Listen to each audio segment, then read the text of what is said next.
As I begin my final semester at university, there's one simple question that's constantly on my mind. What's next? And I have to say, it's pretty strange not knowing the answer to that question. Ever since I can remember, I have always known what was coming next. In the 8th grade, I graduated middle school, and the answer to that question was high school. In 2015, I graduated high school, and the answer was college. And now? Well, now the answer to that question is no longer predetermined, and the possibilities are seemingly endless. So endless, in fact, that I even find myself overwhelmed by the sheer quantity of options, afraid to choose the wrong one and set myself on a bad trajectory. Which of course is ridiculous because at 22 years old, straight out of a college degree, there really is no such thing as the wrong decision. At 22 years old, there's still plenty of time to make mistakes, to make bad decisions, and making them will not be the end of the world. On the road towards success and fulfillment, we're all bound to take a few detours. But that being said, there are two entirely different kinds of wrong decision. First, there's the kind that everybody makes, the kind that can't be avoided. These are the decisions that feel good and right when you make them, but which inevitably turn out to be mistakes. These mistakes are fine, good even. These mistakes help you to learn and to grow. But what about those decisions that feel wrong, even from the get-go? Those are the decisions that we should be a little bit afraid of because those are the decisions that we may be making for other people rather than for ourselves. In my own case, while potential answers to that minefield of a question, what's next, are endless, some definitely feel more right and more authentic to myself than others. And the one that feels the most authentic and the most right? Taking the leap into freelance. As of my final semester at university, I've been working as a part-time freelance photographer and filmmaker for nearly 2 years. But even I know that part-time freelance and full-time freelance are two entirely different ballgames. And making the transition into fully sustaining yourself financially with freelance work is no easy feat by any means. That being said, contrary to what employees of a traditional working model may believe, full-time freelancing is not impossible, nor is it unsustainable. In fact, given modern technology like laptops, smartphones, and the internet, there's truly never been a better time to launch a freelance business. So how should you go about doing it? Well, here's a couple of things to keep in mind. The first is to stop waiting for the perfect time. Because guess what? The perfect time doesn't exist. There will never be a perfect time to take a leap of faith and start a freelance business. No matter what stage of your life you might be in, going freelance will force you out of your comfort zone.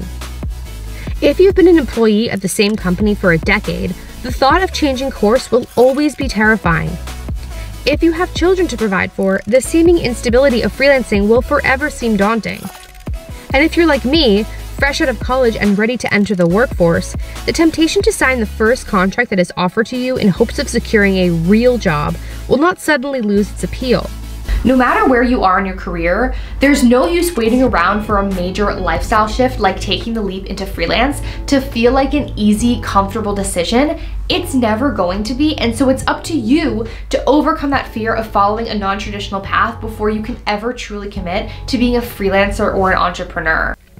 Second, start small.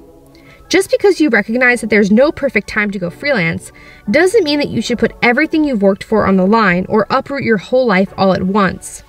It's okay to take baby steps as long as you're moving in the right direction. When it comes to freelancing, this means starting part-time before jumping into the deep end. If you're already working a full-time job, this may mean scaling back to make room for freelance projects. If you're like me and are trying to decide what's next, this may mean taking a part-time job for steady, supplemental income while using the rest of your week to create and grow your freelance business. By starting small, you can decide whether freelancing is right for you and whether your business is truly viable to sustain you financially as a full-time freelancer.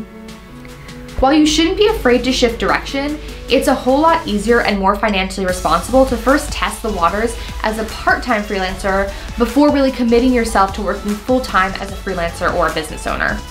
A final thing to keep in mind when taking the leap into freelance is to know your worth. All of us freelancers and business owners have faced this issue at the beginning of our entrepreneurial journeys.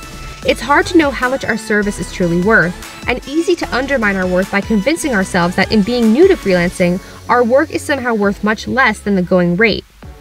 This is an absolutely toxic mindset, and adopting this outlook can easily create a cycle of undercharging that will become increasingly difficult to break. By undervaluing your services at the beginning, you will make your eventual transition into full-time freelancing a lot more difficult. The money that once served as supplemental income while working part-time will not be enough to sustain yourself while working full-time. That's why it's important to value your services appropriately from early on.